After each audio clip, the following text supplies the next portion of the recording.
당신이 우리 어머니를 때렸어요? 팔에 이렇게 먹이 들었는데 이게 뭔입니까? 당신이 한 거 아니에요? 저 진짜 아니에요. 어르신이 넘어지려는 걸 잡다가 그랬을 뿐이에요.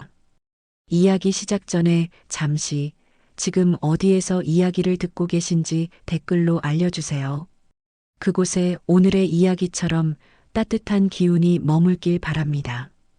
그리고 더 많은 이야기를 함께하고 싶으시다면 구독과 좋아요로 마음을 남겨주세요. 여러분의 작은 응원이 다음 이야기를 이어가는 큰 힘이 됩니다. 영희 씨, 오늘은 수범이가 왔다 갔었나? 괜찮아요, 어르신. 천천히 생각하시면 돼요. 아니, 분명히 수범이 목소리가 들렸는데 수범이가 왜 여기 있어? 새벽 5시 반, 박영희는 낡은 골목길을 걸어 오은자의 집으로 향했습니다. 손에는 비닐봉지 2개가 들려 있었습니다. 하나는 은자가 좋아하는 단호박죽, 다른 하나는 영희 자신의 점심 도시락이었습니다. 골목 모퉁이를 돌 때마다 가로등 불빛이 영희의 그림자를 길게 늘어뜨렸고 그 그림자는 마치 하루하루 무거워지는 삶의 무게를 그대로 담은 듯 보였습니다. 은자의 집 대문은 녹슨 경첩 소리를 내며 열렸습니다. 영희는 현관에서 신발을 벗으며 안쪽을 향해 작게 소리쳤습니다. 대답은 없었습니다. 거실로 들어서자 오래된 장롱과 탁자, 벽면을 가득 채운 흑백 사진들이 눈에 들어왔습니다. 사진 속 은자는 젊고 환하게 웃고 있었습니다. 지금의 은자와는 너무나 다른 모습이었습니다. 부엌에서 물 끓이는 소리가 들렸습니다. 영희는 재빨리 안방으로 향했습니다. 은자가 이불을 반쯤 걷어차고 누워 있었습니다. 영희는 조심스럽게 이불을 다시 덮어주며 은자의 얼굴을 살폈습니다. 숨소리는 고르지만 이마에 땀이 맺혀 있었습니다. 영희는 부엌으로 가서 불을 끄고 단호박죽을 데우기 시작했습니다. 냄비 안에서 죽이 부글부글 끓어오르는 동안 영희는 창밖을 바라보았습니다. 골목 건너편 빌라에서는 누군가 아침 뉴스를 크게 틀어놓았고 아나운서의 목소리가 희미하게 들려왔습니다. 경제가 어렵다는 이야기, 노인 빈곤율이 늘었다는 이야기, 요양 인력이 부족하다는 이야기. 영희는 작게 한숨을 쉬었습니다. 은자가 깨어난 것은 8시가 조금 넘어서였습니다. 영희는 은자를 부축해 일으켜 앉히고 따뜻한 죽을 한 숟가락씩 떠먹였습니다. 은자는 몇 숟가락 먹다가 멈추더니 멍하니 영희를 바라보았습니다. 그러다 갑자기 수범이가 어제 왔었나? 라고 물었습니다. 영희는 고개를 저었습니다. 수범은 지난주에도 지지난주에도 오지 않았습니다. 은자는 다시 죽을 먹다가 이번엔 내 통장이 어디 갔지? 라고 중얼거렸습니다. 영희는 대답하지 않았습니다. 대답할 수 없었습니다. 통장이 어디 있는지 은자 본인도 정확히 기억하지 못하기 때문이었습니다. 영희는 그저 은자의 손을 쓰다듬으며 천천히 생각해 보세요 라고만 말했습니다. 아침 일과가 끝나고 영희는 은자를 거실 소파에 앉혀두고 청소를 시작했습니다. 진공 청소기를 돌리며 구석구석을 닦아냈습니다. 장롱 뒤에 쌓인 먼지, 탁자 아래 떨어진 휴지 조각, 창문 틀에 끼인 때, 모든 것이 시간의 흔적처럼 보였습니다. 은자는 소파에 앉아 멍하니 창밖을 바라보았습니다. 가끔씩 손가락으로 뭔가를 세는 듯한 동작을 했지만 정확히 무엇을 세는 건지 알 수 없었습니다. 11시 영희는 은자를 침대에 눕히고 집을 나섰습니다. 다음 어르신 집으로 가야 할 시간이었습니다. 대문을 나서며 뒤를 돌아보니 은자의 집은 여전히 조용했습니다. 너무 조용했습니다. 영희는 그 고요함 속에서 묘한 불안을 느꼈습니다. 말로 표현할 수 없는 그러나 분명히 존재하는 어떤 기운이었습니다. 오후 2시 영희는 요양센터 사무실에 들렀습니다. 이번 주 근무 일정표를 확인하기 위해서였습니다. 사무실 안은 한산했습니다. 직원 몇 명이 컴퓨터 앞에 앉아 서류를 정리하고 있었고 구석 책상에서는 장혜미 팀장이 전화 통화를 하고 있었습니다. 영희는 조용히 일정표를 확인하고 나가려 했지만 장혜미가 전화를 끊고 영희를 불렀습니다. 장혜미는 차갑게 영희를 바라보며 서류 한 장을 내밀었습니다. 근무 시간 변경 통보서였습니다. 영희의 이번 주 근무 시간이 기존보다 3시간 줄어들어 있었습니다. 영희가 이유를 묻자 장혜미는 짧게 센터 사정이라고만 답했습니다. 추가 설명은 없었습니다. 영희는 서류를 받아들고 사무실을 나왔습니다. 복도를 걸으며 영희는 주먹을 꽉 쥐었습니다. 근무 시간이 줄면 급여도 줄었습니다. 급여가 줄면 생활이 더 팍팍해졌습니다. 저녁 6시 영희는 다시 은자의 집으로 갔습니다. 저녁 식사를 챙겨주고 약을 먹이기 위해서였습니다. 대문을 열고 들어서는 순간 영희는 이상한 느낌을 받았습니다. 현관에 낯선 남자 구두가 놓여 있었습니다. 수범이었습니다. 거실로 들어서니 수범이 소파에 앉아 서류를 뒤적이고 있었습니다. 은자는 안방에서 낮잠을 자고 있었습니다. 수범은 영희를 보더니 귀찮다는 표정으로 고개를 끄덕였습니다. 인사도 아닌 인사였습니다. 영희는 부엌으로 가서 저녁 준비를 시작했습니다. 냉장고에서 반찬을 꺼내고 밥을 데웠습니다. 그 사이 수범은 계속 서류를 뒤적였습니다. 무엇을 찾는지, 왜 찾는지 영희는 알 수 없었습니다. 저녁을 차려놓고 은자를 깨우러 갔습니다. 은자는 잠에서 깨어나자마자 수범이 왔어? 라고 물었습니다.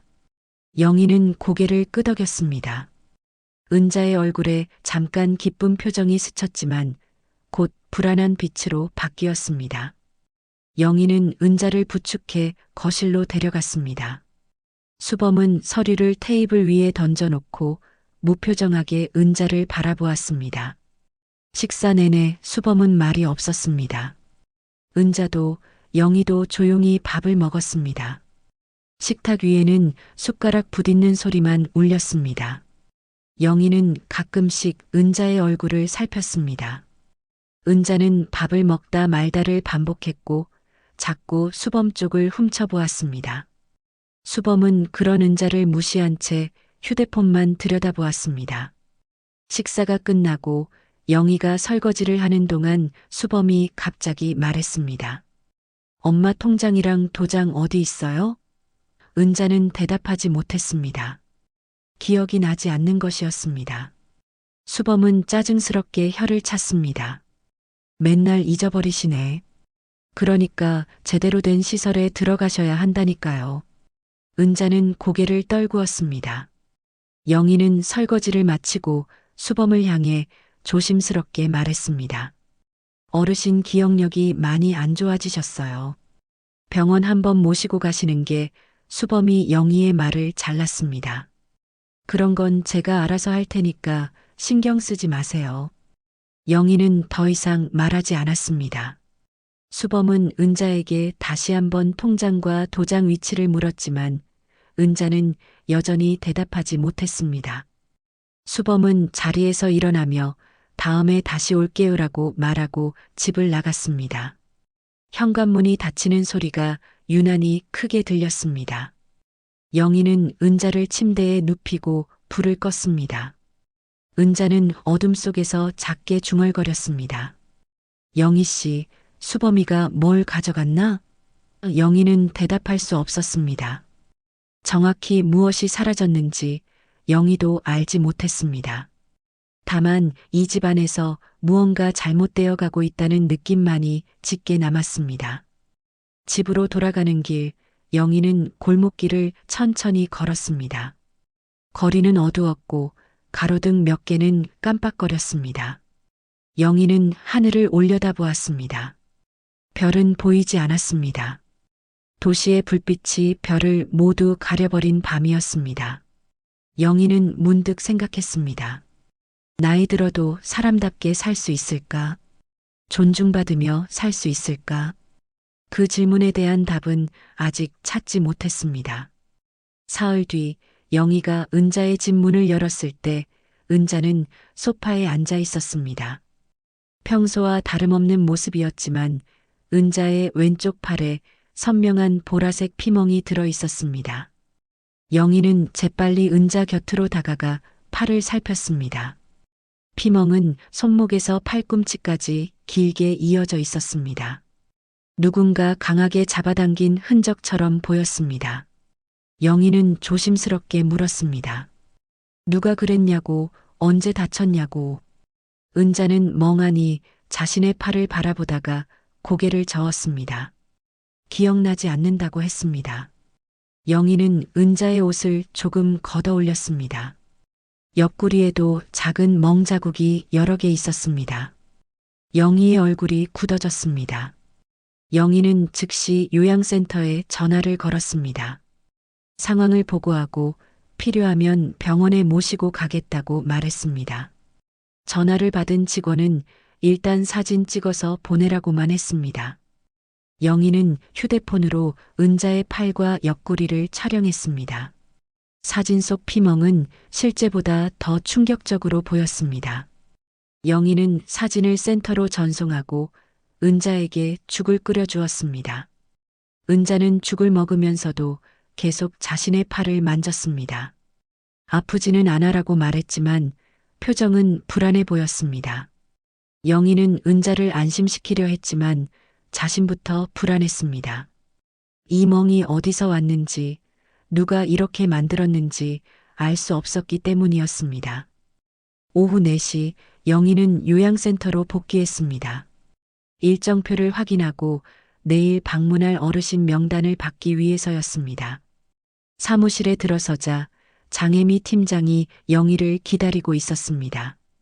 장혜미의 표정은 평소보다 더욱 차갑고 날카로워 보였습니다. 장혜미는 영희를 작은 상담실로 데려갔습니다. 문을 닫자마자 장혜미는 노트북을 열어 영상 하나를 재생했습니다. CCTV 영상이었습니다. 화면 속에는 영희와 은자가 보였습니다. 영희가 은자의 팔을 잡고 어디론가 이끄는 장면이었습니다. 영상은 짧게 편집되어 있었고 영희가 은자를 거칠게 다루는 것처럼 보였습니다. 영희는 화면을 보며 고개를 저었습니다. 이건 잘못된 거라고, 그날 은자가 넘어지려고 해서 붙잡은 거라고 설명했습니다. 하지만 장혜미는 듣지 않았습니다.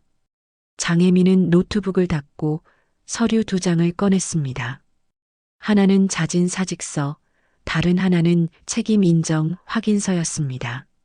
장혜미는 차갑게 말했습니다.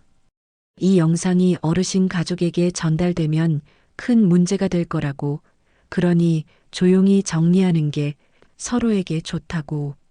사직서에 서명하고 확인서에도 도장을 찍으면 이 일은 여기서 끝이라고. 영희는 서류를 내려다보았습니다. 손이 떨렸습니다. 영희는 물었습니다. 원본 영상을 보여달라고, 전후 맥락을 확인하고 싶다고. 장혜미는 단호하게 거절했습니다. 이 영상이 전부라고, 더 이상 확인할 것도 없다고 말했습니다. 영희는 입술을 깨물었습니다. 뭔가 잘못되어 가고 있었습니다. 하지만 어떻게 막아야 할지 몰랐습니다. 장혜미는 서류를 영희 앞으로 밀어놓고 자리에서 일어났습니다. 내일 아침까지 생각해 보세요. 그 이후엔 제가 결정할 겁니다. 장혜미는 그렇게 말하고 상담실을 나갔습니다. 영희는 혼자 남아 서류를 바라보았습니다. 자진 사직서, 책임 인정 확인서, 2 단어가 눈앞에서 흐릿하게 번졌습니다. 영희는 사무실을 나와 복도를 걸었습니다. 다른 요양보호사들이 지나가며 영희를 힐끗거렸습니다. 누군가는 수군거렸고 누군가는 못 본 척했습니다. 영희는 소문이 이미 퍼졌다는 것을 알았습니다. 요양센터는 좁았고 소문은 빨랐습니다.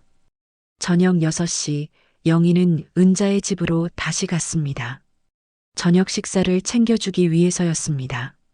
집 앞에 도착했을 때 현관에 검은색 승용차 한 대가 서 있었습니다. 수범의 차였습니다. 영희는 가슴이 철렁 내려앉았습니다. 대문을 열고 들어서자 거실에 수범과 장혜미가 함께 앉아 있었습니다. 은자는 안방에 있었습니다. 수범은 영희를 보자마자 자리에서 벌떡 일어났습니다. 얼굴은 붉게 상기되어 있었고 목소리는 높았습니다. 당신이 우리 어머니를 때렸어요? 영희는 당황해서 대답하지 못했습니다. 수범은 영희 쪽으로 성큼 다가오며 소리쳤습니다. 팔에 멍이 이렇게 들었는데 이게 뭡니까? 당신이 한 거 아니에요? 영희는 고개를 저으며 말했습니다. 자신이 한 게 아니라고, 어르신이 넘어지려는 걸 잡다가 그랬을 뿐이라고. 수범은 비웃었습니다. 그럼 이 영상은 뭐예요? 수범은 휴대폰을 꺼내 영상을 재생했습니다. 장혜미가 보여준 그 영상이었습니다. 짧게 편집된 영희가 은자를 거칠게 다루는 것처럼 보이는 영상. 영희는 말문이 막혔습니다. 장혜미가 차분하게 끼어들었습니다. 박영애 선생님, 어르신 안전을 위해서라도 책임을 인정하시는 게 좋을 것 같아요. 그래야 앞으로 이런 일이 반복되지 않죠. 장혜미의 목소리는 부드러웠지만 그 속에는 차가운 협박이 담겨 있었습니다. 영희는 두 사람을 번갈아 보았습니다. 수범과 장혜미. 둘 사이에 무언가 거래가 오간 것처럼 보였습니다. 영희는 입을 열려 했지만 목소리가 나오지 않았습니다. 머릿속이 하얗게 비었습니다. 수범은 다시 소리쳤습니다. 당신 같은 사람이 요양보호사 자격이 있어요? 당장 그만두세요. 영희는 고개를 숙였습니다. 말을 할 수 없었습니다. 변명을 해도 소용없어 보였습니다. 이미 결론은 정해져 있었습니다. 장혜미가 다시 한번 말했습니다. 내일 아침까지 서류 제출하세요. 그럼 조용히 넘어갈 수 있어요. 장혜미는 수범을 향해 고개를 끄덕이고 두 사람은 함께 집을 나갔습니다. 현관문이 닫히고 다시 정적이 흘렀습니다. 영희는 소파에 주저앉았습니다. 거실은 너무 조용했습니다.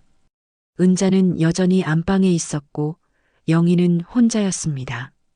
영희는 두 손으로 얼굴을 감싸고 길게 숨을 내쉬었습니다. 이대로 물러나야 할까? 아니면 끝까지 싸워야 할까? 답은 나오지 않았습니다. 그날 밤 영희는 집으로 돌아가지 않고 은자 곁에 머물렀습니다. 은자가 혹시 깨어날까봐, 혹시 또 무슨 일이 생길까봐 불안했습니다. 영희는 거실 소파에 앉아 밤새 잠들지 못했습니다. 창밖으로 가로등 불빛이 흔들렸고 바람 소리가 유리창을 두드렸습니다. 영희는 그 소리를 들으며 생각했습니다. 이 싸움을 시작해야 하는가, 아니면 피해야 하는가. 하지만 답은 여전히 멀게만 느껴졌습니다. 다음 날 아침 영희는 은자에게 아침을 먹이고 집으로 돌아왔습니다. 몸은 무거웠고 머리는 지끈거렸습니다. 밤새 잠을 자지 못한 탓이었습니다. 영희는 현관문을 열며 한숨을 내쉬었습니다. 집안은 조용했습니다. 아들 도윤은 아직 자고 있을 시간이었습니다. 그런데 현관 앞에 도윤이 쪼그리고 앉아 있었습니다. 영희는 깜짝 놀라 도윤을 불렀습니다. 도윤은 고개를 들지 않았습니다. 얼굴은 창백했고 눈가는 붉게 부어 있었습니다. 영희는 도윤의 어깨를 잡고 일으켜 세웠습니다. 무슨 일이야? 도윤은 대답하지 않고 고개만 저었습니다. 영희가 도윤을 안으로 데려가려는 순간 계단 아래에서 발소리가 들렸습니다. 누군가 올라오고 있었습니다. 영희는 문을 열고 밖을 내다보았습니다. 낯선 남자 2명이 계단을 올라오고 있었습니다. 정장을 입었지만 표정은 험악했습니다. 남자들은 영희를 보자 서류 봉투를 꺼냈습니다. 박영애 씨 맞으시죠? 채무 관련해서 왔습니다. 영희는 황당해서 되물었습니다. 무슨 채무냐고, 자신은 빚진 게 없다고. 남자는 서류를 펼쳐 보였습니다. 여기 이름 박영희 맞죠? 보증인으로 서명하셨고 대출금이 연체되고 있습니다. 영희는 서류를 받아들고 찬찬히 읽어 내려갔습니다. 자신의 이름이 적혀 있었습니다. 주민등록번호도 맞았습니다. 하지만 영희는 이런 서류에 서명한 적이 없었습니다. 영희는 고개를 저으며 말했습니다. 이건 제가 한 게 아니에요. 처음 보는 서류예요. 남자는 냉정하게 대꾸했습니다. 서명이 있고 도장이 찍혀 있으면 유효합니다. 변제 계획 세우시든지 아니면 법적 절차 밟으시든지 선택하세요. 남자는 그렇게 말하고 명함을 남기고 내려갔습니다. 영희는 멍하니 명함을 바라보았습니다. 채권 추심회사 이름이 적혀 있었습니다. 영희는 도윤을 안으로 데리고 들어가 소파에 앉혔습니다. 도윤아, 이게 무슨 일이야? 도윤은 한참 동안 말이 없다가 작게 입을 열었습니다. 엄마, 미안해요. 제가 실수했어요. 도윤은 떨리는 목소리로 이야기를 시작했습니다. 몇 달 전 도윤은 아르바이트를 구하려다 이상한 사람을 만났다고 했습니다. 그 사람은 쉽게 돈을 벌 수 있다며 서류 몇 장을 작성하게 했고 도윤은 아무 생각 없이 서명했다고 했습니다. 그런데 그 서류 중 하나가 영희의 이름과 도장을 도용한 보증 서류였습니다. 도윤은 눈물을 흘리며 말했습니다. 제가 몰랐어요. 진짜 몰랐어요. 그냥 간단한 신청서인 줄 알았어요. 영희는 도윤의 손을 잡고 깊게 숨을 들이켰습니다. 화가 나지 않았습니다. 도윤이 속은 것도 자신이 이렇게 된 것도 결국은 세상이 너무 각박하기 때문이라는 생각이 들었습니다. 영희는 도윤을 안심시키려 했습니다. 괜찮아. 엄마가 해결할게.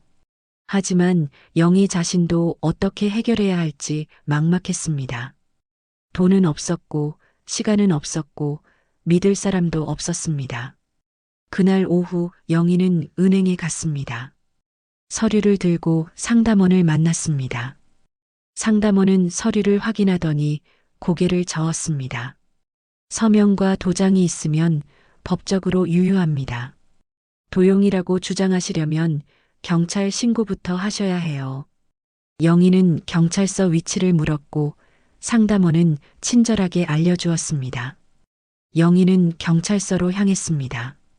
민원실에 들어서니 사람들이 줄지어 앉아 있었습니다. 영희는 번호표를 뽑고 한참을 기다렸습니다. 자신의 차례가 되어 경찰관 앞에 앉았을 때 영희는 모든 상황을 설명했습니다. 경찰관은 서류를 살펴보더니 말했습니다. 일단 신고 접수는 가능한데 조사 기간이 좀 걸릴 겁니다. 그리고 서명이 진짜인지 가짜인지 감정도 받아야 하고요. 영희는 물었습니다.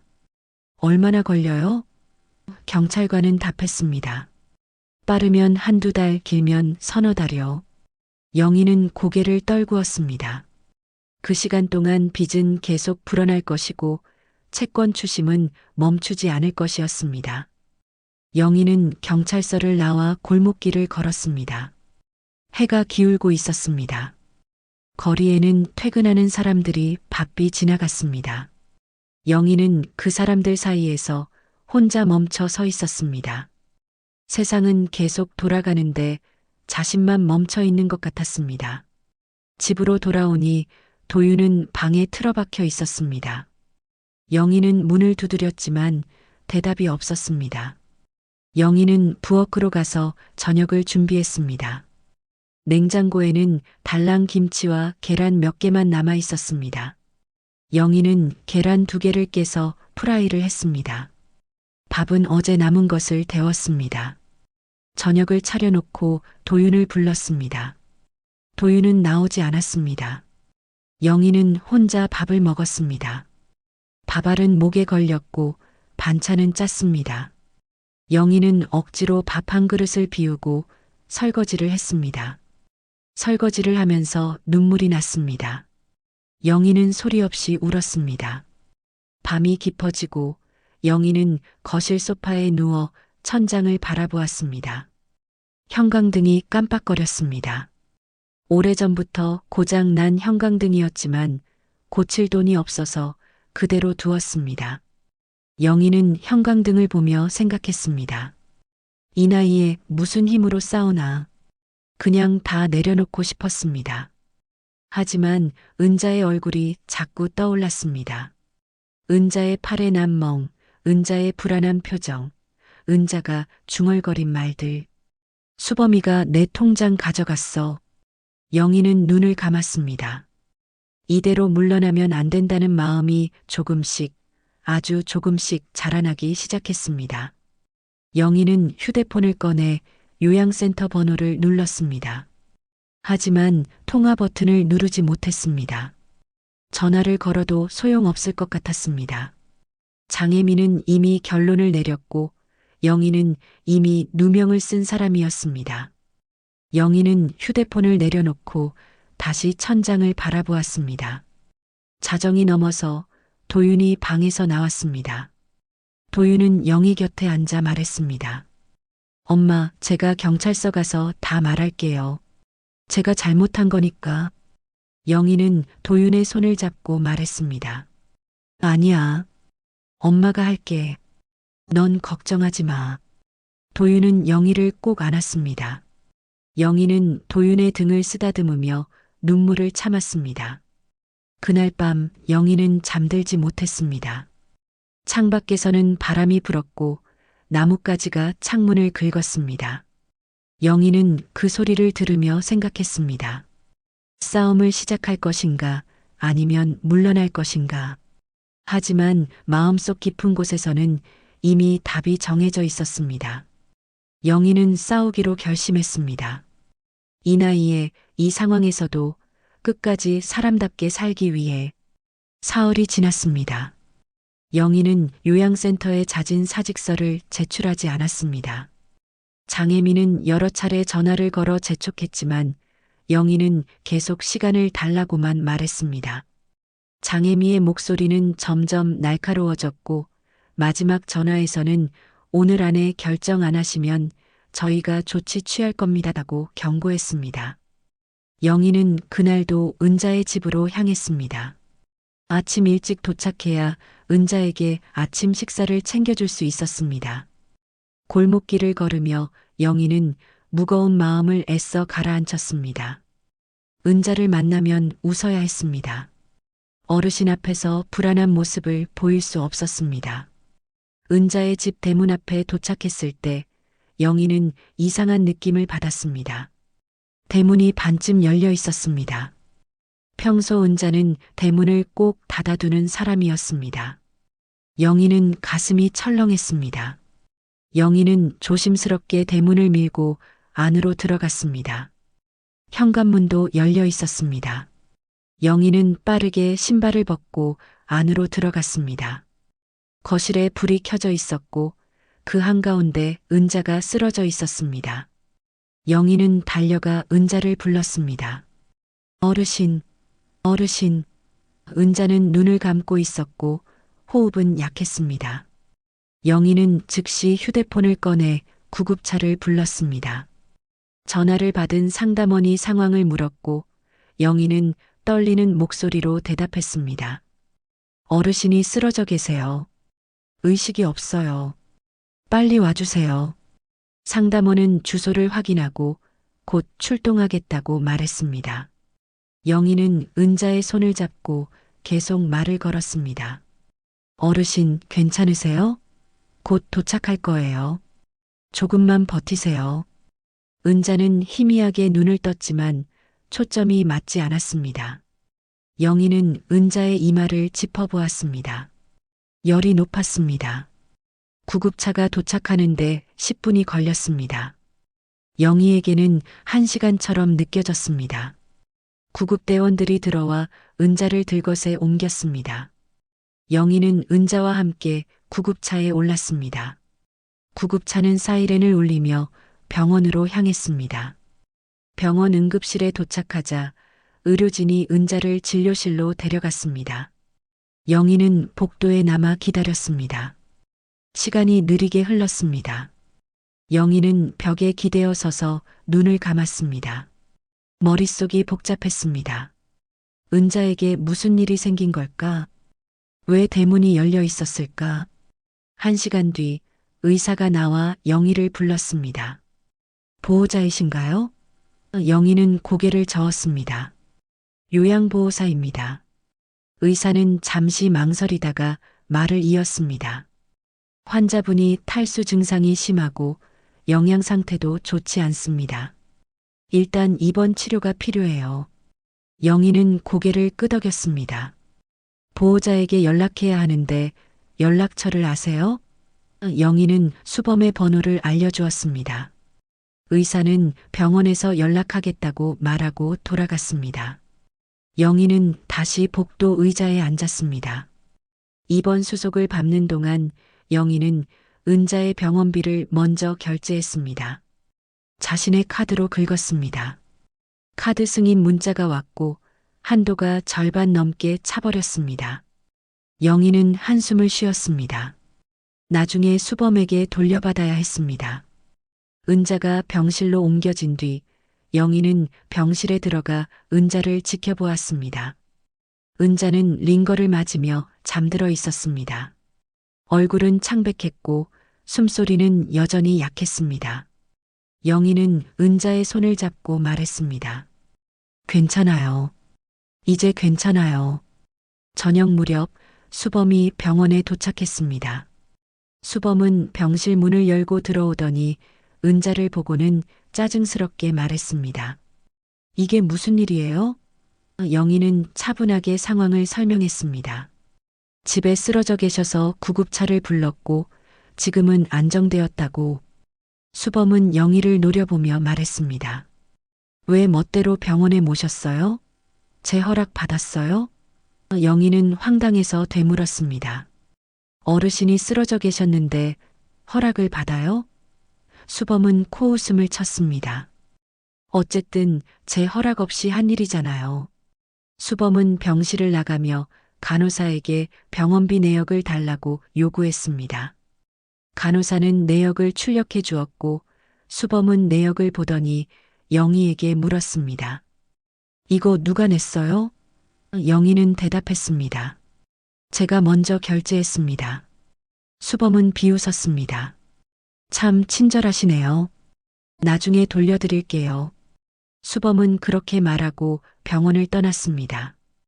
은자 곁에 남아있지도 않았습니다. 영희는 병실 의자에 앉아 수범의 뒷모습을 바라보았습니다. 그는 자신의 어머니가 쓰러졌는데도 감사 인사 한마디 없었습니다. 오히려 영희를 탓했습니다. 밤이 깊어지고 영희는 병실에 남아 은자를 지켰습니다. 간호사가 들어와 링거를 교체하고 체온을 재고 갔습니다. 영희는 은자의 손을 잡고 조용히 앉아 있었습니다.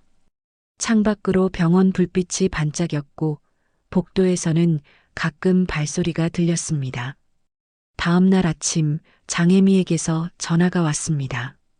박영애 씨, 어제 근무 안 하셨죠? 무단 결근입니다. 영희는 대답했습니다. 어르신이 쓰러지셔서 병원에 모시고 왔어요. 장혜미는 차갑게 말했습니다. 그건 근무 시간 외의 일이에요. 저희가 책임질 일이 아니고요. 영희는 참지 못하고 말했습니다. 어르신이 쓰러져 있는데 그걸 시간부터 따져야 해요? 장혜미는 잠시 침묵하다가 말했습니다. 박영애 씨, 이 일로 더 조사할 게 생겼어요. 센터로 복귀하시면 정식 징계위원회에 회부될 겁니다. 전화는 끊어졌습니다. 영희는 휴대폰을 내려놓고 깊게 숨을 쉬었습니다. 이제 돌아갈 곳도 없었습니다. 요양센터는 영희를 문제 인력으로 낙인 찍었고 징계위원회는 이미 결론을 내린 것처럼 보였습니다. 영희는 창밖을 바라보았습니다. 아침 해가 떠오르고 있었습니다. 하지만 영희의 마음속은 여전히 어두웠습니다. 은자가 눈을 떴습니다. 영희는 재빨리 은자 곁으로 다가갔습니다. 어르신, 괜찮으세요? 은자는 희미하게 미소 지으며 말했습니다. 영희 씨 고마워요. 영희는 눈물이 났습니다. 은자의 그 한마디가 영희에게는 큰 위로였습니다. 영희는 은자의 손을 꼭 잡고 말했습니다. 어르신, 제가 지켜드릴게요. 끝까지 지켜드릴게요. 은자는 고개를 끄덕였습니다. 영희는 그 순간 결심했습니다. 이 싸움을 끝까지 해내겠다고, 은자를 그리고 자신을 지키겠다고. 이틀 뒤 병실 문이 열리고 낯선 노인이 들어왔습니다. 영희는 자리에서 일어나 경계하는 눈빛으로 노인을 바라보았습니다. 노인은 차분한 미소를 지으며 말했습니다. 저는 이만석이라고 합니다. 은자의 사촌 오빠예요. 영희는 고개를 끄덕이며 인사했습니다. 만석은 병실 안을 둘러보더니 은자 곁으로 다가갔습니다. 은자는 여전히 잠들어 있었습니다. 만석은 은자의 얼굴을 한참 바라보다가 영희에게 물었습니다. 은자가 많이 안 좋나요?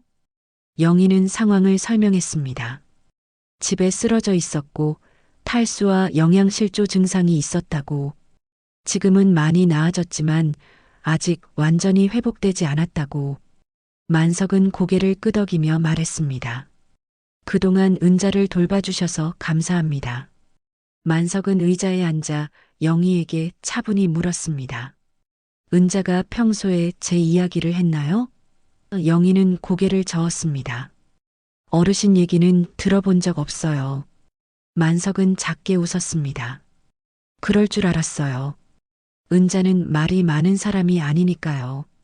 만석은 이야기를 이어갔습니다. 자신은 젊을 때 해외로 나가 오랫동안 살았고 최근에야 돌아왔다고 했습니다. 은자와 연락이 끊긴 지 오래됐지만 최근 은자의 소식을 듣고 급히 찾아왔다고 말했습니다. 영희는 만석의 말을 들으며 조금씩 경계를 풀었습니다. 만석은 은자를 바라보며 말했습니다. 은자가 평소에 영희 선생님 이야기를 자주 했어요. 편지에 몇 번 썼더라고요. 고마운 사람이라고. 영희는 놀라서 물었습니다. 편지요? 만석은 고개를 끄덕였습니다. 네, 가끔 이메일로 근황을 전해줬거든요. 만석은 조용히 영희에게 물었습니다. 요즘 은자 주변에 무슨 일이 있나요? 영희는 잠시 망설이다가 모든 것을 털어놓았습니다. 은자의 팔의 난멍, 요양센터의 누명, 수범의 태도, 그리고 자신이 처한 상황까지. 만석은 영희의 이야기를 끝까지 들었습니다. 표정은 점점 굳어졌습니다. 만석은 한참 생각하다가 말했습니다. 역시 그렇군요. 수범이가 또 그러고 있었어요. 영희는 물었습니다. 또요? 만석은 한숨을 쉬며 말했습니다. 수범이는 예전에도 은자 돈을 함부로 쓴 적이 있어요. 그때는 제가 말려서 크게 문제가 안 됐지만 이번엔 제가 없으니까 또 그랬나 봐요. 만석은 자리에서 일어나 창밖을 바라보았습니다. 은자가 제게 금고 이야기를 한 적이 있어요. 혹시 모를 일을 대비해서 중요한 서류를 금고에 넣어뒀다고. 영희는 귀가 번쩍 뜨였습니다. 금고요? 만석은 고개를 끄덕였습니다. 네, 집안에 작은 금고가 있어요. 위치도 알고 비밀번호도 알아요. 영희는 조심스럽게 물었습니다. 그럼 거기에 뭐가 들어있을까요? 만석은 진지하게 말했습니다. 아마 은자가 지키려던 것들이 있을 겁니다. 수범이가 함부로 못하게 막으려고 숨겨둔 것들이요. 그때 은자가 희미하게 눈을 떴습니다. 만석은 재빨리 은자 곁으로 다가갔습니다. 은자야, 나야. 만석이. 은자는 초점 없는 눈으로 만석을 바라보다가 천천히 말했습니다. 오빠 왔어?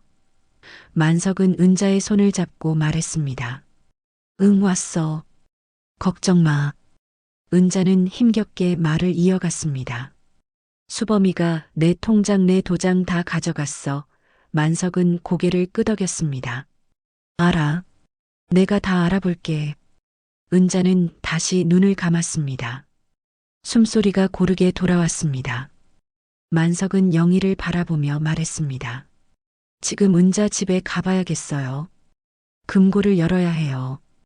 영희는 고개를 끄덕였습니다. 같이 가겠습니다. 만석은 영희의 눈을 보며 말했습니다. 박 선생님, 이 일은 위험할 수도 있어요. 그래도 괜찮겠어요? 영희는 단호하게 대답했습니다. 괜찮습니다. 두 사람은 병원을 나와 은자의 집으로 향했습니다. 골목길은 조용했습니다. 만석은 걸으며 말했습니다. 제가 과거에 공공기관 감찰 일을 했어요. 그래서 이런 일에 대처하는 법을 좀 알아요. 영희는 만석을 바라보았습니다. 만석의 표정은 진지했지만 흔들리지 않았습니다. 은자의 집에 도착했습니다. 영희가 열쇠로 문을 열고 안으로 들어갔습니다. 집안은 여전히 조용했습니다. 만석은 거실을 둘러보더니 안방으로 들어갔습니다. 영희도 따라 들어갔습니다. 만석은 옷장을 열고 옷장 안쪽 벽을 두드렸습니다. 딱딱한 소리가 났습니다. 만석은 옷을 걷어내고 벽면에 숨겨진 작은 금고를 꺼냈습니다. 금고는 손바닥 2개 크기였습니다. 만석은 비밀번호를 입력했습니다. 삐삐 소리가 나며 금고 문이 열렸습니다. 만석은 금고 안을 들여다보고 천천히 서류들을 꺼냈습니다. 첫 번째 서류는 대출 서류였습니다. 은자 명의로 작성된 서류였지만 서명이 은자의 필체와 달랐습니다. 만석은 서류를 영희에게 보여주었습니다. 보세요. 이건 위조예요. 영희는 서류를 받아들고 자세히 살펴보았습니다. 서명 부분이 어색하게 기울어져 있었습니다. 두 번째 서류는 요양센터와 수범 사이의 계약서였습니다. 계약서에는 은자의 요양 비용을 수범이 일부만 지불하고 나머지는 센터가 처리한다는 내용이 적혀 있었습니다. 영희는 그 내용을 읽고 분노가 치밀었습니다. 요양센터가 수범과 뒷거래를 한 것이었습니다. 세 번째는 작은 USB였습니다. 만석은 USB를 꺼내 영희에게 보여주었습니다. 이게 뭘까요? 영희는 고개를 저었습니다. 만석은 말했습니다. 확인해 봐야겠어요. 만석은 거실로 나가 낡은 노트북을 켰습니다. USB를 꽂자 폴더 하나가 열렸습니다. 폴더 안에는 영상 파일 여러 개가 들어 있었습니다. 만석은 첫 번째 영상을 재생했습니다. 화면에 CCTV 영상이 나타났습니다. 장혜미가 영희에게 보여준 영상과 같은 장면이었지만 이번에는 전체가 다 보였습니다. 영상 속에서 은자가 휘청이며 넘어지려 하자 영희가 재빨리 달려가 은자를 붙잡았습니다. 두 사람은 함께 넘어졌지만 영희는 은자를 다치지 않게 감싸 안았습니다. 이어서 영희는 은자를 일으켜 세우고 조심스럽게 소파까지 데려갔습니다. 영희는 화면을 보며 눈물이 났습니다. 이것이 진실이었습니다. 장혜미가 보여준 영상은 이 장면을 악의적으로 편집한 것이었습니다. 만석은 영상을 멈추고 영희를 바라보았습니다. 박 선생님, 이제 싸울 수 있어요. 증거가 있어요. 영희는 고개를 끄덕였습니다. 가슴속에서 무언가 뜨거운 것이 치밀어 올랐습니다. 분노이자 희망이었습니다. 영희는 더 이상 피해자가 아니었습니다. 이제 진실을 쥔 사람이 되었습니다. 만석은 USB를 안전하게 보관하고 서류들을 다시 금고에 넣었습니다. 만석은 영희에게 말했습니다. 박 선생님, 이제부터 조심해야 해요. 수범이와 요양센터가 이 사실을 알게 되면 더 공격적으로 나올 겁니다. 영희는 단호하게 대답했습니다. 괜찮아요. 이제 두렵지 않아요. 두 사람은 집을 나와 병원으로 돌아갔습니다. 은자는 여전히 잠들어 있었습니다. 만석은 은자 곁에 앉아 조용히 지켰고 영희는 창가에 서서 밖을 바라보았습니다. 해가 지고 있었습니다. 하지만 영희의 마음속에는 희망의 빛이 조금씩 밝아지고 있었습니다. 이틀 뒤 수범이 은자의 집에 나타났습니다. 만석과 영희는 은자를 병원에 두고 잠시 집으로 와서 은자가 퇴원 후 지낼 환경을 정리하고 있었습니다. 현관문이 거칠게 열리는 소리가 들렸고 수범이 성큼성큼 안으로 들어왔습니다. 수범은 거실에 서 있는 만석을 보고 멈춰 섰습니다. 누구세요? 만석은 차분하게 대답했습니다. 은자 사촌오빠 이만석입니다. 오래간만이네요, 수범 씨. 수범은 눈을 가늘게 뜨고 만석을 훑어보았습니다. 아, 그 해외 나가셨던 만석은 고개를 끄덕였습니다. 네, 돌아왔습니다. 수범은 거실을 둘러보더니 안방 쪽으로 시선을 돌렸습니다. 어머니 옷장 좀 확인하려고 왔는데 괜찮죠? 만석은 태연하게 말했습니다. 물론이죠. 아들이신데요. 수범은 안방으로 들어갔습니다. 옷장을 열고 안을 뒤지기 시작했습니다.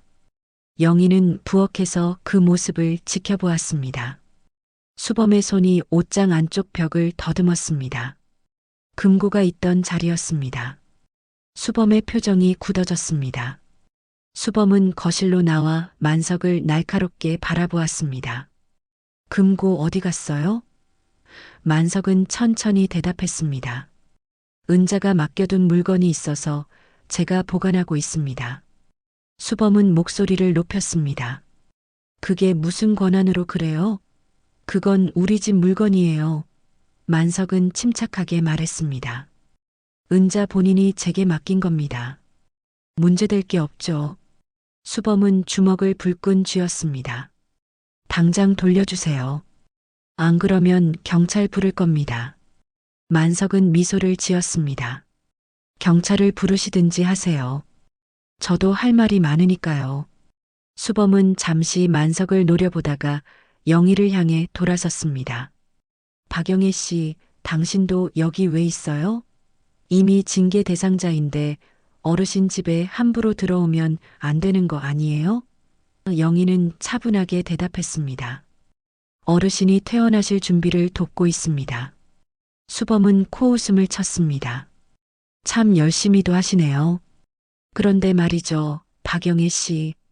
지금 입 다물고 조용히 정리하면 빚 문제는 제가 처리해 드릴 수도 있어요. 영희는 수범을 똑바로 바라보았습니다. 무슨 말씀이세요?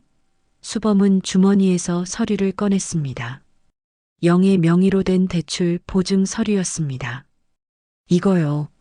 제 아는 사람이 이 빚 관련해서 알아봤는데 제가 중재하면 어느 정도 정리할 수 있대요. 대신 조건이 있죠. 요양센터에서 조용히 사직하고 우리 어머니 일에도 더 이상 관여하지 말아요. 영희는 서류를 보았지만 손을 뻗지 않았습니다. 수범은 서류를 테이블 위에 던지듯 놓았습니다. 생각해 보세요. 이게 박영애 씨한테 나쁜 제안은 아닐 겁니다. 수범은 그렇게 말하고 만석을 한 번 더 노려본 뒤 집을 나갔습니다. 문이 닫히고 영희는 서류를 집어들었습니다. 손이 떨렸습니다. 만석은 영희의 어깨에 손을 얹으며 말했습니다. 박 선생님, 흔들리지 마세요. 저 사람은 겁을 주려는 겁니다. 영희는 고개를 끄덕였습니다. 알아요. 하지만 빚 문제가 정말 심각해요. 만석은 진지하게 말했습니다. 그 빚은 명백한 사기입니다. 제대로 된 법적 절차를 밟으면 해결할 수 있어요. 수범의 제안에 넘어가면 안 됩니다. 그건 함정이에요. 영희는 깊게 숨을 들이쉬었습니다. 네, 알겠습니다. 그날 저녁 요양센터에서 영희에게 공식 통보가 왔습니다. 내일 오전 10시에 징계위원회가 열린다는 내용이었습니다. 영희는 문자를 읽고 만석에게 보여주었습니다. 만석은 고개를 끄덕이며 말했습니다. 예상했던 수순이네요. 준비합시다. 밤늦게까지 만석과 영희는 증거 자료를 정리했습니다. 원본 CCTV 영상, 위조된 대출 서류, 요양센터와 수범 사이의 수상한 계약서. 만석은 각 자료에 설명을 붙이고 순서를 정리했습니다. 이렇게 하나씩 보여주면 됩니다. 감정적으로 대응하지 말고 사실만 이야기하세요. 영희는 만석의 말을 되새기며 고개를 끄덕였습니다. 하지만 불안은 가시지 않았습니다. 징계위원회가 공정할까? 이미 결론을 내린 건 아닐까? 영희는 창밖을 바라보았습니다. 밤은 깊었고 거리는 고요했습니다. 다음 날 아침 영희는 요양센터로 향했습니다. 만석도 함께 갔습니다.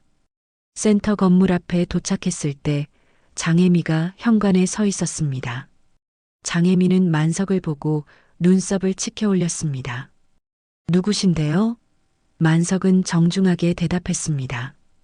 박영애 선생님의 동행인입니다. 장혜미는 고개를 저었습니다. 징계위원회는 본인만 참석 가능합니다. 동행인은 안 됩니다. 만석은 침착하게 말했습니다. 그럼 밖에서 기다리겠습니다. 영희는 혼자 건물 안으로 들어갔습니다. 복도를 걸으며 다른 직원들의 시선이 느껴졌습니다. 모두들 영희를 바라보았지만 아무도 말을 걸지 않았습니다. 영희는 회의실 앞에 도착했습니다. 문 앞에서 잠시 숨을 고르고 노크를 했습니다. 회의실 안에는 5명이 앉아 있었습니다. 센터장, 장혜미, 그리고 외부에서 온 듯한 3명의 위원이었습니다. 센터장이 영희를 보며 말했습니다. 앉으세요. 영희는 의자에 앉았습니다. 테이블 위에는 이미 서류들이 쌓여 있었습니다. 장혜미가 먼저 말문을 열었습니다. 오늘은 박영희 요양보호사의 직무태만 및 어르신 학대 의혹에 대한 징계위원회입니다. 우선 관련 자료를 보여드리겠습니다.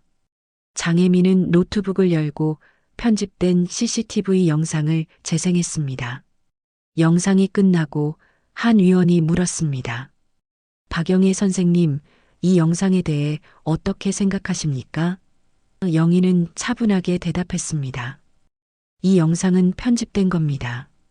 전후 상황이 빠져 있어요. 장혜미가 끼어들었습니다. 전후 상황이 있든 없든 어르신을 거칠게 다룬 건 사실 아닙니까? 영희는 고개를 저었습니다. 아닙니다. 어르신이 넘어지려고 하셔서 제가 붙잡은 겁니다. 원본 영상을 보시면 알 수 있어요. 센터장이 물었습니다. 원본 영상이 있습니까?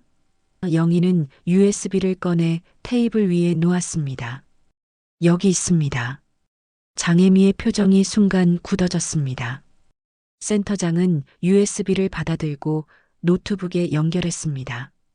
원본 영상이 재생되었습니다. 화면 속에서 은자가 휘청이고 영희가 달려가 은자를 붙잡았습니다. 두 사람은 함께 넘어졌지만 영희는 은자를 감싸 안았고 곧 일으켜 세워 소파로 안내했습니다. 회의실 안이 조용해졌습니다. 위원 한 명이 장혜미를 바라보며 물었습니다. 팀장님, 이 영상은 왜 편집되었습니까?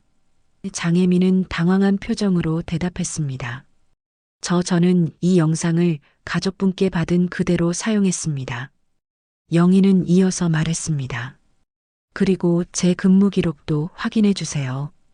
장혜미 팀장이 제 근무 시간을 임의로 조작한 기록이 있을 겁니다. 영희는 준비해 온 자료를 꺼냈습니다. 실제 근무 일지와 센터에 제출된 근무 기록이 다른 부분을 표시해 두었습니다. 센터장은 자료를 받아 살펴보았습니다. 얼굴이 점점 굳어졌습니다. 이게 사실입니까, 팀장님? 장혜미는 입술을 깨물었습니다. 그건 센터 사정상 어쩔 수 없는 부분이었습니다. 한 의원이 날카롭게 물었습니다. 센터 사정이 직원 근무 기록 조작을 정당화할 수 있습니까? 장혜미는 대답하지 못했습니다. 분위기가 완전히 바뀌었습니다. 영희는 마지막으로 은자명의 대출 서류와 요양센터와 수범 사이의 계약서 사본을 꺼냈습니다. 그리고 이것도 확인해 주세요. 요양센터가 어르신 가족과 부적절한 거래를 한 정황이 있습니다. 센터장은 서류를 받아 읽었습니다. 표정이 점점 어두워졌습니다. 한 의원이 말했습니다. 이거는 징계위원회 차원을 넘어선 문제인 것 같습니다. 정식 조사가 필요하겠습니다. 센터장은 고개를 끄덕이며 말했습니다. 오늘 회의는 여기서 중단하겠습니다. 추가 조사 후 다시 소집하겠습니다. 영희는 자리에서 일어났습니다. 회의실을 나서는 순간 장혜미가 영희를 불렀습니다. 박영애 씨, 이렇게까지 할 필요 있었어요? 영희는 장혜미를 똑바로 바라보며 말했습니다. 저는 제가 한 일만 지키려는 겁니다. 영희는 복도를 걸어 나왔습니다. 만석이 현관에서 기다리고 있었습니다. 어떻게 됐어요? 영희는 작게 미소 지었습니다. 일단 버텼습니다. 만석은 영희의 어깨를 두드렸습니다. 잘하셨어요. 하지만 그날 오후 수범에게서 전화가 왔습니다. 목소리는 차가웠습니다. 박영애 씨, 금고 안에 뭐가 있었는지 알아버렸네요. 참 대단하시네요. 영희는 대답하지 않았습니다. 수범은 계속 말했습니다. 하지만 이제부터가 진짜 싸움입니다. 각오하세요. 전화가 끊어지고 영희는 휴대폰을 내려놓았습니다. 만석이 물었습니다. 수범이가 연락했어요? 영희는 고개를 끄덕였습니다. 만석은 진지하게 말했습니다. 이제부터 조심해야 합니다. 저쪽이 본격적으로 반격해 올 겁니다. 그날 저녁 영희는 집으로 돌아갔습니다. 도윤이 현관에서 영희를 기다리고 있었습니다. 엄마, 오늘 낯선 사람이 찾아왔어요. 영희는 긴장했습니다. 누가? 도윤은 떨리는 목소리로 말했습니다. 채권 추심회사 사람들이요. 엄마 통장이 압류됐대요. 영희는 급히 은행 어플을 열었습니다. 통장 잔액이 모두 동결되어 있었습니다. 영희는 주저앉았습니다. 급여받을 통장마저 막혀버린 것이었습니다. 도윤이 영희를 부축하며 말했습니다. 엄마, 괜찮아요? 영희는 고개를 끄덕였습니다. 괜찮아. 하지만 괜찮지 않았습니다. 영희는 거실 소파에 앉아 머리를 감싸쥐었습니다. 직장에서는 징계조사, 집에서는 통장 압류. 사방이 막혀가고 있었습니다. 영희는 눈을 감았습니다. 숨이 막혔습니다. 밤이 깊어지고 만석에게서 문자가 왔습니다. 박 선생님, 힘내세요. 우리에게는 증거가 있습니다. 조금만 더 버티면 됩니다. 영희는 문자를 읽고 작게 한숨을 쉬었습니다. 버티라고 했습니다. 하지만 무엇으로 버텨야 할까? 영희는 창밖을 바라보았습니다. 밤하늘에는 별이 하나도 보이지 않았습니다. 구름이 하늘을 덮고 있었습니다. 영희는 생각했습니다. 이 싸움을 계속할 수 있을까? 아니면 여기서 무너질까? 답은 나오지 않았습니다. 다만 영희는 알고 있었습니다. 내일도 일어나야 한다는 것을, 그것만이 지금 할 수 있는 전부였습니다. 이틀 뒤 요양센터 정식 징계위원회가 열렸습니다. 이번에는 외부 법률 자문과 구청 담당 공무원까지 참석했습니다. 영희는 다시 회의실에 앉았습니다. 테이블 위에는 이전보다 훨씬 많은 서류가 쌓여 있었습니다. 센터장이 회의를 시작했습니다. 오늘은 박영희 요양보호사의 근무 태도 및 직무 수행 능력에 대한 전반적인 검토를 진행하겠습니다. 영희는 가슴이 철렁했습니다. 어르신 학대 의혹이 아니라 근무 태도, 문제로 방향을 틀었습니다. 장혜미가 자료를 꺼내며 말했습니다. 박영희 선생님의 최근 6개월 근무 기록입니다. 지각 3회, 조퇴 2회, 무단 결근 1회가 기록되어 있습니다. 영희는 고개를 저었습니다. 지각과 조퇴는 모두 사전에 보고했고 무단 결근이라고 하신 날은 어르신이 응급 상황이어서 병원에 모시고 간 날입니다. 한 의원이 물었습니다. 그럼 그날 센터에 보고하셨습니까? 영희는 대답했습니다. 네, 전화로 보고했습니다. 장혜미가 끼어들었습니다. 저희 기록에는 없는데요? 영희는 당황했습니다. 분명히 전화했는데 기록이 없다는 것이었습니다. 장혜미는 계속해서 자료를 제시했습니다. 영희의 근무평가 점수가 최근 들어 급격히 낮아진 그래프, 다른 어르신 가족들이 제기한 사소한 불만 사항들, 심지어 영희가 센터 규정을 어긴 사례까지 모든 것이 영희에게 불리하게 정리되어 있었습니다. 영희는 하나하나 반박했습니다. 근무평가 점수가 낮아진 것은 평가 기준이 갑자기 바뀌었기 때문이고 어르신 가족들의 불만은 모두 해결된 사안들이며 규정 위반이라고 지적한 부분들은 애초에 규정 자체가 모호했다고 설명했습니다. 하지만 위원들의 표정은 차갑게 굳어 있었습니다. 영희는 점점 목소리가 떨렸습니다. 말을 하면 할수록 변명처럼 들렸습니다. 센터장이 말했습니다.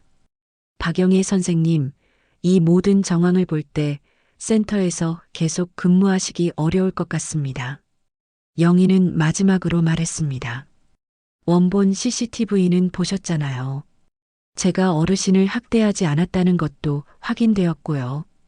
왜 지금 이런 다른 이유를 들어 저를 내보내려 하시는 겁니까? 센터장은 대답하지 않았습니다. 구청 담당 공무원이 끼어들었습니다. 센터 측 입장도 이해가 갑니다. 여러 정황상 신뢰관계가 깨진 것 같으니 직무 정지 후 재검토하는 게 합리적일 것 같습니다. 영희는 그 말을 듣고 모든 것이 끝났음을 알았습니다. 회의 결과는 직무 정지 3개월, 급여 지급 중단이었습니다. 영희는 서류를 받아들고 회의실을 나왔습니다. 복도에서 다른 요양보호사들이 수군거렸습니다. 영희는 그들의 시선을 피하지 않고 똑바로 걸어 나왔습니다. 센터 밖에서 만석이 기다리고 있었습니다. 어떻게 됐어요? 영희는 서류를 보여주었습니다. 만석은 서류를 읽고 표정이 굳어졌습니다. 이건 부당합니다. 이에 제기할 수 있어요. 영희는 고개를 저었습니다. 이미 늦었어요. 이미 결론은 정해져 있었어요. 영희는 집으로 돌아갔습니다. 현관문을 열고 들어서는 순간 우편함에 꽂힌 고지서들이 보였습니다. 전기료, 수도료, 관리비 연체 고지서였습니다. 영희는 고지서를 하나씩 꺼내 보았습니다. 모두 빨간 글씨로 최종 경고가 적혀 있었습니다. 영희는 거실로 들어가 소파에 주저앉았습니다. 통장은 압류되었고 급여는 끊겼고 일자리는 잃었습니다. 영희는 두 손으로 얼굴을 감싸고 깊게 숨을 들이켰습니다. 눈물이 흘렀습니다. 도윤이 방에서 나왔습니다. 영희의 모습을 보고 달려와 옆에 앉았습니다. 엄마. 영희는 도윤을 바라보며 말했습니다. 괜찮아. 엄마는 괜찮아. 하지만 목소리는 떨렸습니다. 도윤은 눈물을 흘리며 말했습니다. 엄마, 다 제 잘못이에요. 제가 바보같이 속아서. 영희는 도윤을 끌어안았습니다. 아니야. 내 잘못이 아니야. 두 사람은 그렇게 한참을 안고 있었습니다. 저녁이 되자 집 앞에서 초인종이 울렸습니다. 영희는 문을 열었습니다. 채권 추심회사 직원이었습니다. 박영희 씨, 오늘까지 변제 계획서 제출하셨어야 하는데 안 하셨네요. 영희는 대답했습니다. 지금은 어려워요. 직원은 서류를 내밀었습니다. 그럼 이 재산 목록 작성하셔야 합니다. 압류 가능한 물건 확인하려고요. 영희는 서류를 받았습니다. 손이 떨렸습니다. 직원은 집안을 둘러보더니 말했습니다. 다음 주까지 제출 안 하시면 강제 집행 들어갑니다. 직원이 돌아가고 영희는 문을 닫았습니다. 무릎에 힘이 풀렸습니다. 영희는 현관 바닥에 주저앉아 울었습니다. 소리내어 울었습니다. 도윤이 나와 영희를 붙잡고 함께 울었습니다. 밤이 깊어지고 영희는 거실 불을 끄고 어둠 속에 앉아 있었습니다. 도윤은 방에서 잠들었습니다. 영희는 혼자 창밖을 바라보았습니다. 거리의 가로등이 깜빡거렸습니다. 영희는 생각했습니다. 내가 뭘 잘못 살았지? 성실하게 일했고 어르신들을 정성껏 돌봤는데 왜 이렇게 됐을까? 영희는 스스로를 탓했습니다. 그냥 조용히 살 걸. 처음부터 서명하고 물러날 걸. 그럼 이렇게까지 안 됐을 텐데. 영희는 눈물을 닦고 휴대폰을 꺼냈습니다. 장혜미에게 문자를 보내려다 멈췄습니다. 지금이라도 사직 썼으면 좀 나아질까? 하지만 손가락이 움직이지 않았습니다. 영희는 휴대폰을 내려놓았습니다. 자정이 넘어 만석에게서 전화가 왔습니다. 박 선생님, 괜찮으세요? 영희는 대답하지 못했습니다. 목소리가 나오지 않았습니다. 만석은 영희의 침묵을 듣고 말했습니다. 박 선생님, 이대로 물러나면 진짜로 도둑 되는 겁니다. 영희는 겨우 입을 열었습니다. 하지만 저는 이제 아무것도 없어요. 일도 없고 돈도 없고 힘도 없어요. 만석은 단호하게 말했습니다. 아직 있습니다.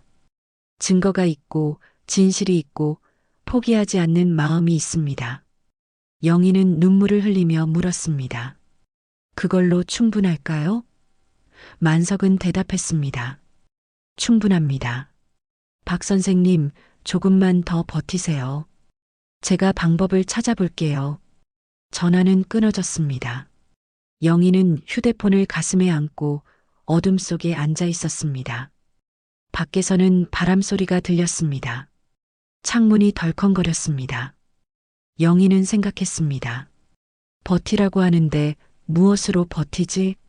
답은 나오지 않았습니다. 그날 밤 영희는 잠들지 못했습니다. 천장을 바라보며 수없이 뒤척였습니다. 머릿속으로는 최악의 시나리오들이 스쳐 지나갔습니다. 집을 잃으면 어디로 가지? 도윤은 어떻게 되지? 은자는 혼자 남겨지면 어떡하지?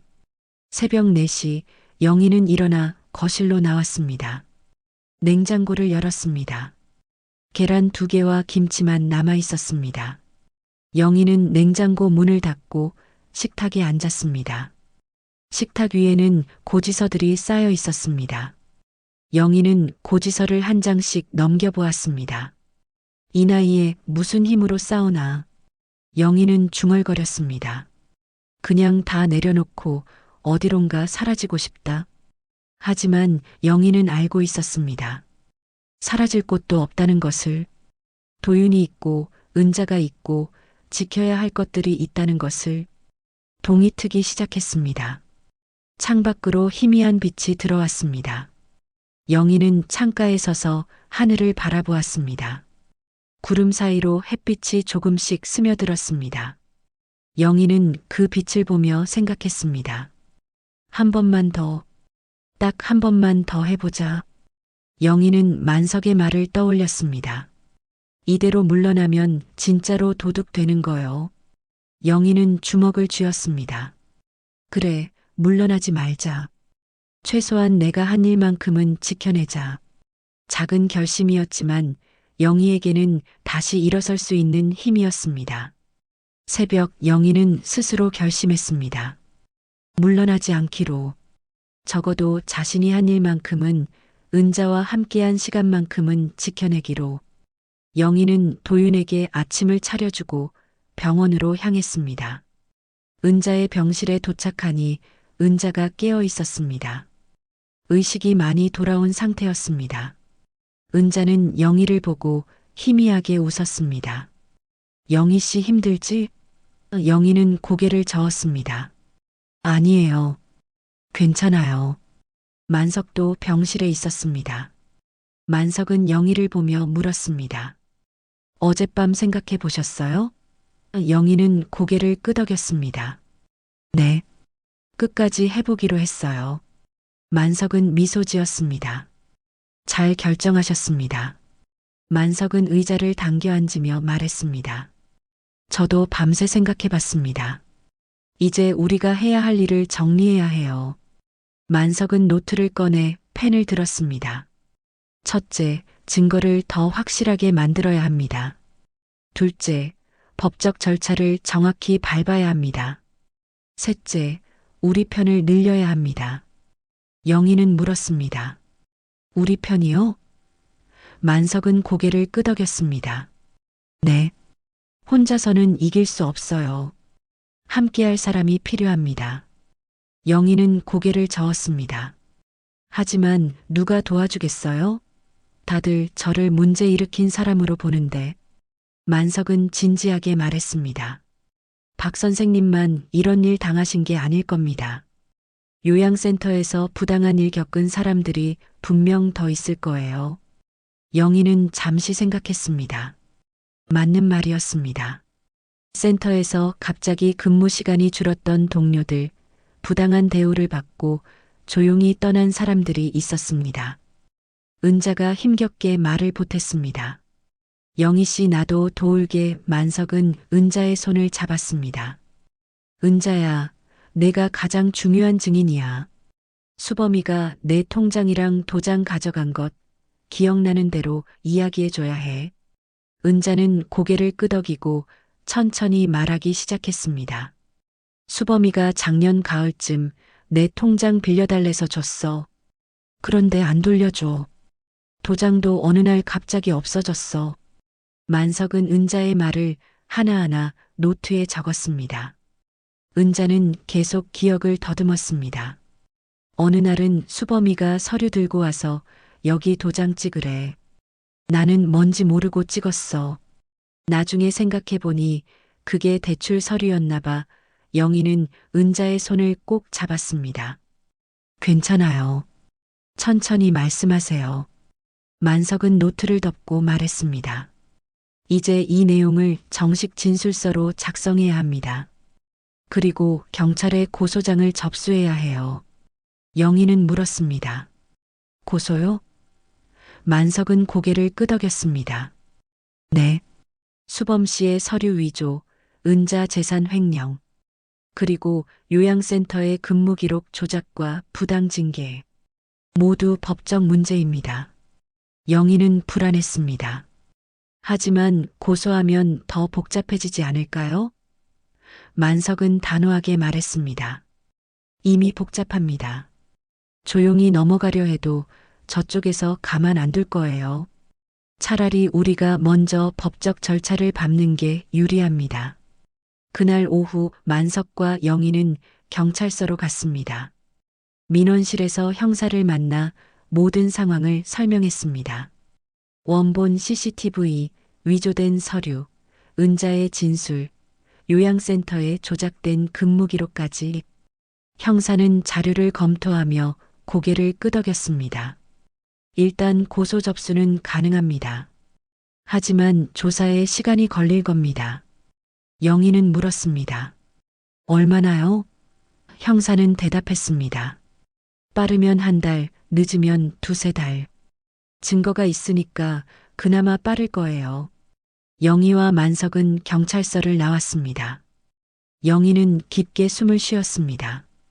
첫 발을 내딛었습니다. 이제 돌아갈 수 없었습니다. 만석은 영희를 바라보며 말했습니다. 이제 다음 단계로 가야 합니다. 같은 처지에 있는 사람들을 찾아야 해요. 영희는 예전 동료 몇 명에게 연락했습니다.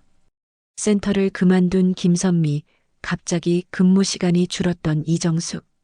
영희는 조심스럽게 상황을 설명하고 만나자고 제안했습니다.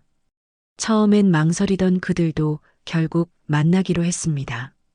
사흘 뒤 작은 카페에서 4명이 모였습니다. 영희, 만석, 김선미, 이정숙. 선미가 먼저 입을 열었습니다. 저도 비슷한 일 겪었어요. 근무 시간 조작되고 급여도 제대로 못 받았어요. 항의했더니 다음 달부터 일이 안 들어오더라고요. 정숙도 말했습니다. 저는 어르신 가족이 센터에 컴플레인 넣었는데 제대로 조사도 안 하고 저한테만 잘못 떠넘겼어요. 할 말이 있어도 들어주지 않았어요. 세 사람의 이야기는 비슷했습니다. 요양센터의 부당한 처우, 약자를 향한 폭력. 만석은 세 사람을 바라보며 말했습니다. 여러분의 경험이 중요한 증거가 될 수 있습니다. 혹시 증언해 주실 수 있나요? 선미와 정숙은 망설였습니다. 선미가 물었습니다. 증언하면 저희도 불이익 받지 않을까요? 만석은 대답했습니다. 불이익 받지 않도록 법적으로 보호받을 수 있습니다. 그리고 이건 여러분만의 문제가 아닙니다. 앞으로 다른 요양보호사들이 같은 일 겪지 않으려면 지금 목소리를 내야 합니다. 정숙이 먼저 결심했습니다. 저 할게요. 저도 억울했거든요. 선미도 고개를 끄덕였습니다. 저도요. 이대로는 안 되잖아요. 영희는 두 사람의 손을 잡았습니다. 고마워요. 정말 고마워요. 네 사람은 구체적인 계획을 세웠습니다. 각자 겪은 부당한 일들을 정리하고 증거가 될 만한 자료를 모으기로 했습니다. 문자 메시지, 이메일, 급여 명세서, 근무일지. 작은 것이라도 모두 모으기로 했습니다. 영희는 카페를 나서며 처음으로 희망을 느꼈습니다. 혼자가 아니었습니다. 함께 싸울 사람들이 있었습니다. 만석은 영희를 보며 말했습니다. 보세요. 우리 편이 늘고 있어요. 영희는 미소 지었습니다. 네, 이제 조금 덜 외로워요. 그날 저녁 병실로 돌아온 영희는 은자에게 오늘 있었던 일을 이야기했습니다. 은자는 조용히 듣더니 말했습니다. 영희 씨 대단해. 영희는 고개를 저었습니다. 아니에요. 어르신 덕분이에요.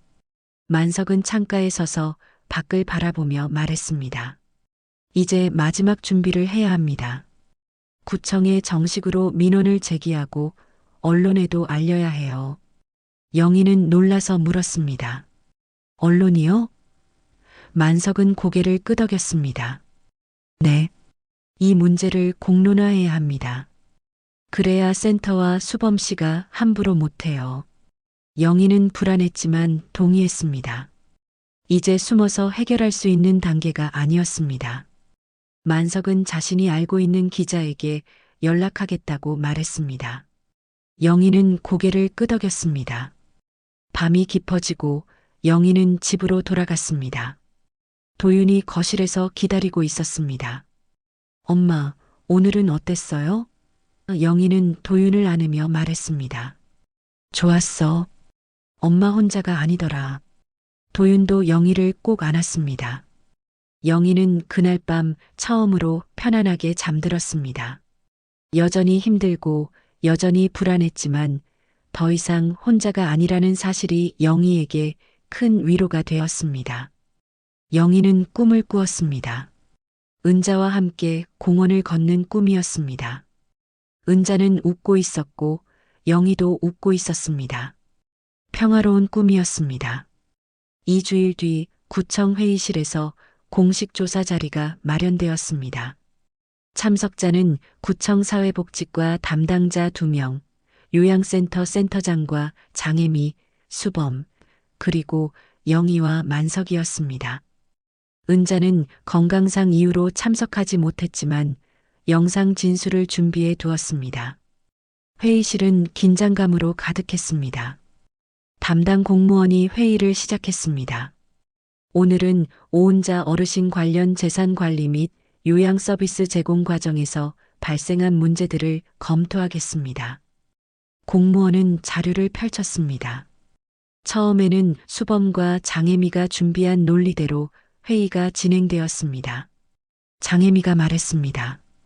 박영희 요양보호사의 부적절한 돌봄으로 인해 어르신이 다치셨고 센터는 이를 엄중히 조치했습니다. 수범도 거들었습니다. 어머니가 정신적으로 매우 불안정한 상태였고 적절한 돌봄을 받지 못했습니다. 영희는 가만히 앉아 그들의 말을 들었습니다. 화가 났지만 참았습니다. 만석이 손짓으로 기다리라는 신호를 보냈습니다. 수범과 장혜미의 이야기가 끝나자 만석이 조용히 손을 들었습니다. 제가 몇 가지 자료를 보여드리고 싶습니다. 만석은 노트북을 열고 원본 CCTV 영상을 재생했습니다.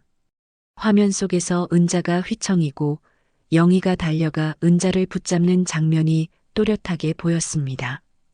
두 사람은 함께 넘어졌지만 영희는 은자를 감싸 안았습니다. 공무원들은 화면을 집중해서 보았습니다. 한 공무원이 장혜미를 향해 물었습니다.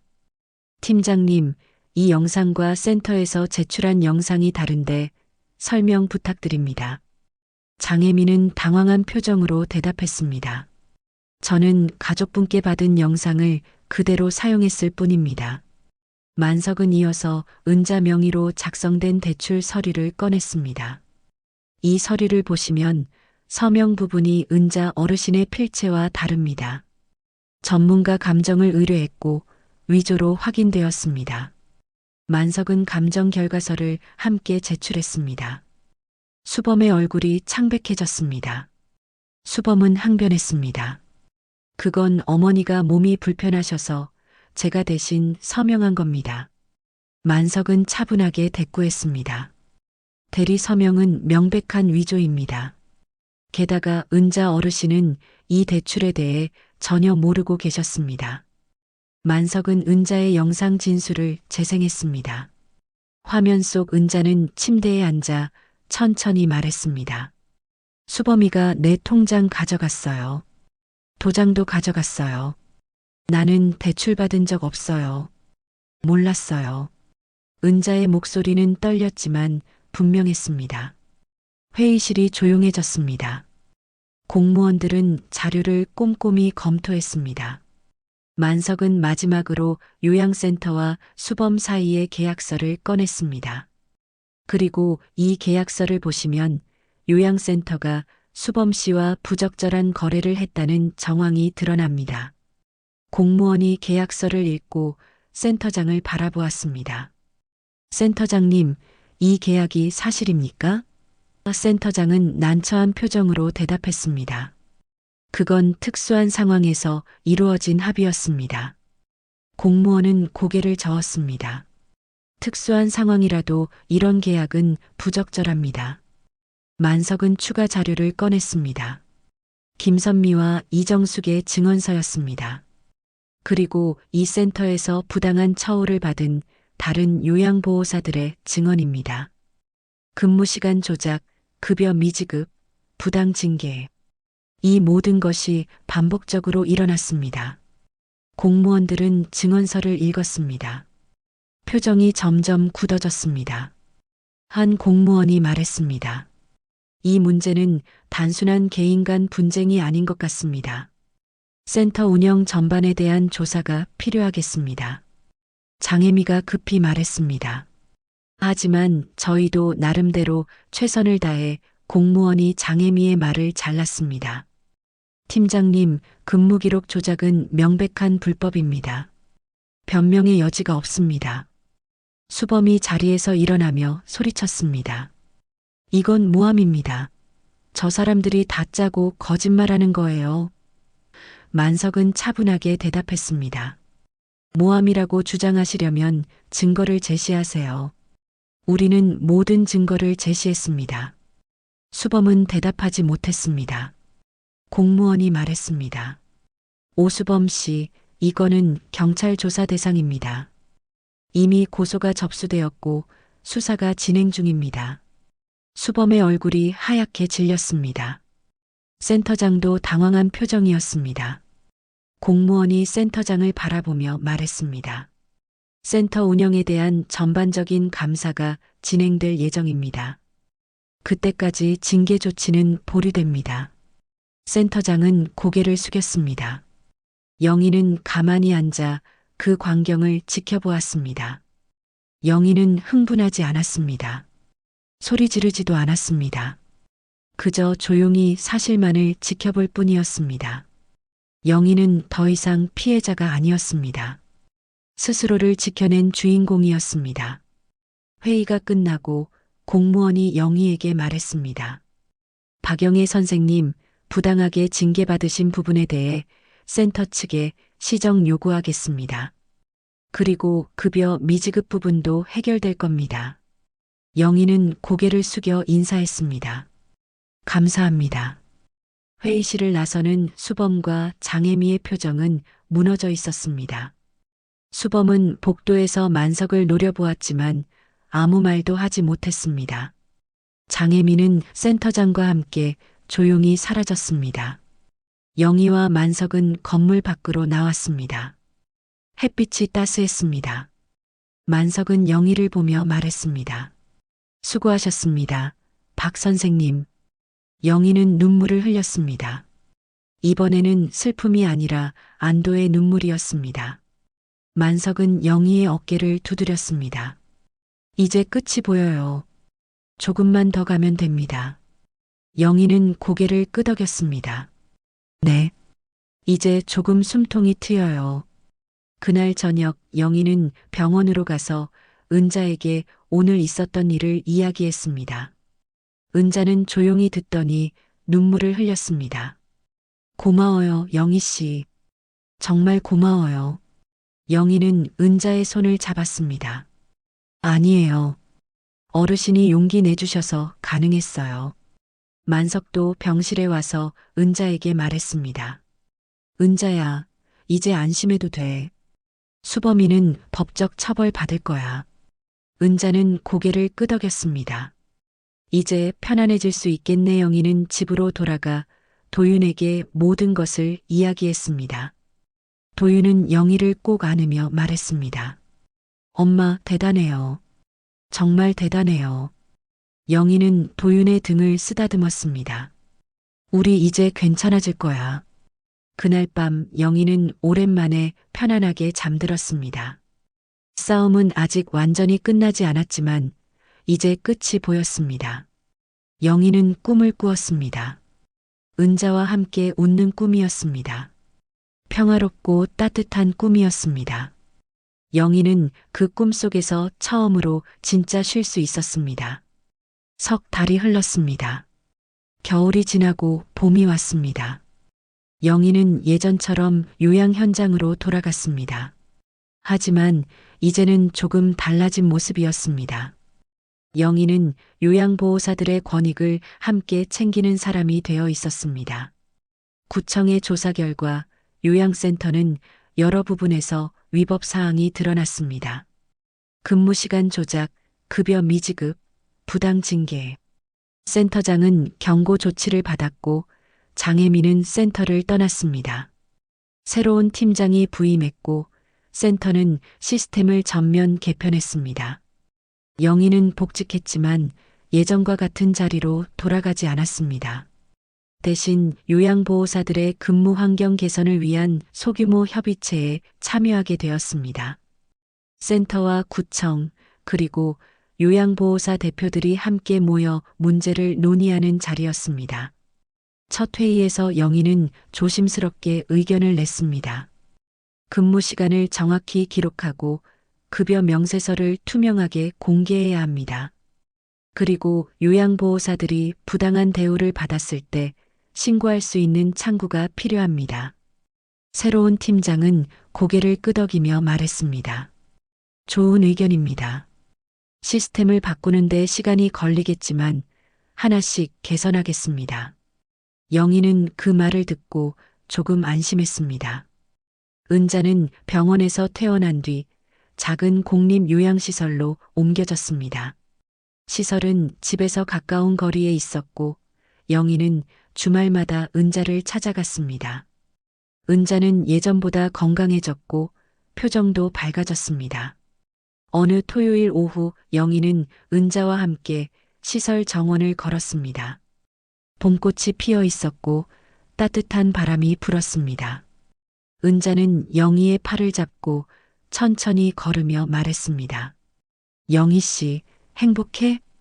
영희는 미소 지으며 대답했습니다. 네, 어르신. 저도 이제 좀 평온해졌어요. 은자는 고개를 끄덕였습니다. 다행이야. 영희 씨 덕분에 나도 이렇게 편안하게 지내고 있어.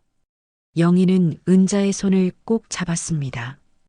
어르신도 용기 내주셔서 감사해요. 어르신이 없었으면 저 혼자서는 못했을 거예요. 은자는 작게 웃었습니다. 우리 서로 도운 거지 뭐. 만석은 가끔 한국을 방문했습니다. 해외에서 살지만 은자를 보러 자주 왔습니다. 만석은 영희를 볼 때마다 격려했습니다. 박 선생님, 정말 대단하십니다.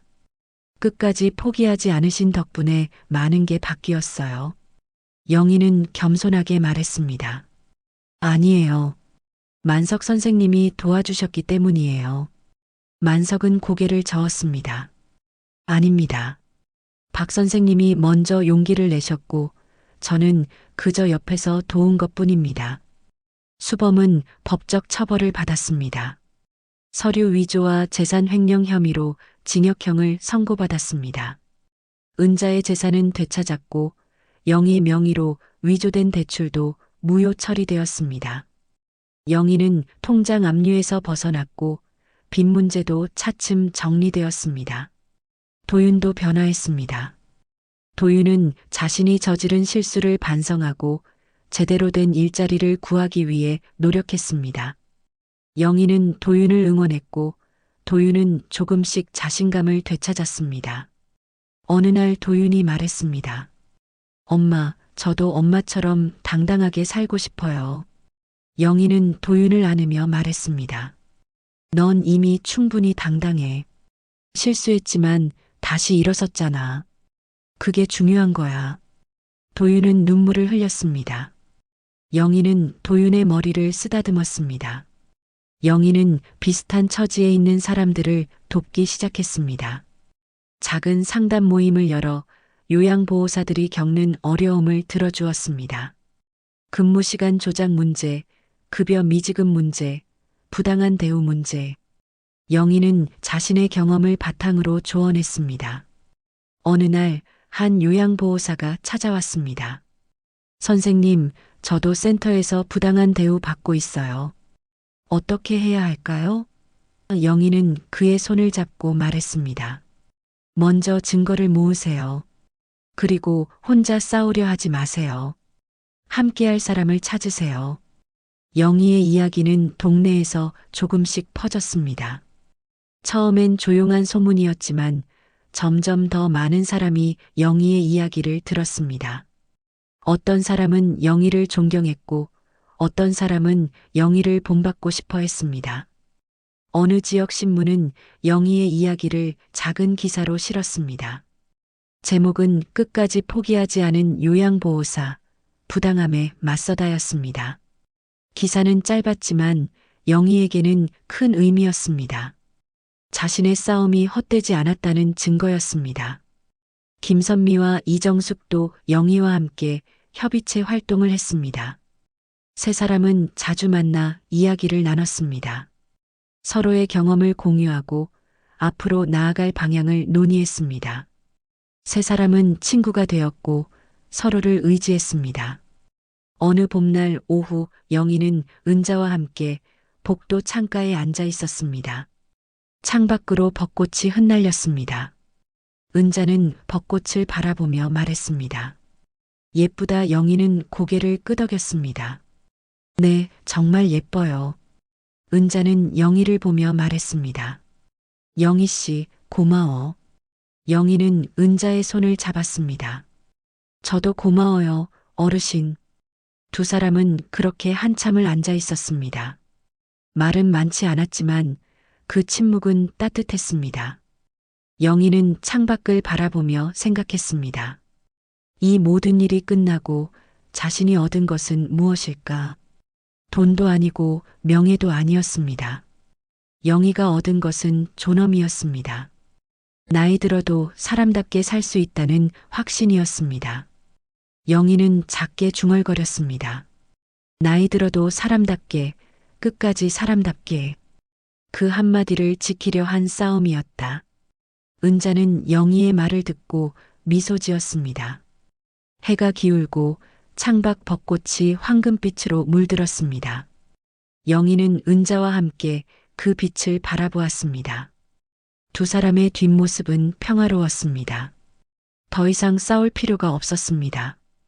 이제 그저 살아가면 되었습니다. 사람답게 존엄하게. 영희는 그날 저녁 집으로 돌아가며 하늘을 올려다보았습니다. 별이 보였습니다. 오랜만에 보는 별이었습니다. 영희는 별을 보며 웃었습니다. 이제 괜찮아질 거라는 확신이 들었습니다. 집에 도착하니 도윤이 저녁을 준비하고 있었습니다. 영희는 도윤을 보며 말했습니다. 우리 아들 대견하네.